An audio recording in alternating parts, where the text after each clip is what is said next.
王子？咦，小黎子，又喺公民教育資源中心撞到你？唔通今年？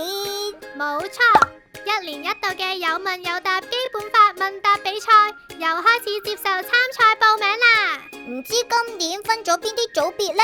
一如以往，比賽分為親子組、高小組、中學組同公開組。獎品方面，呢個我知，每個組別都會設有冠亞季軍，連同11個優異獎。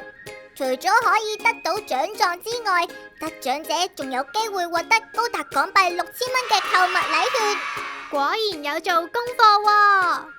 只要按照自己所屬組別登入比賽網站，填寫參加表格同回答20條關於憲法、基本法同維護國家安全嘅選擇題，成功遞交參賽申請，仲有機會獲得2026年實體公民教育年歷1份。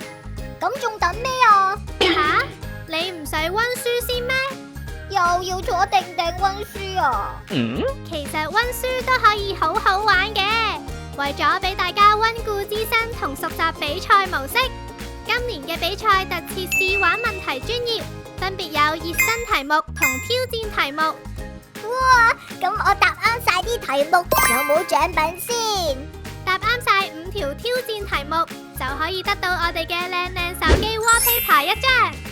喺緊邊嘅你，快啲同我哋一齊去報名參賽啦！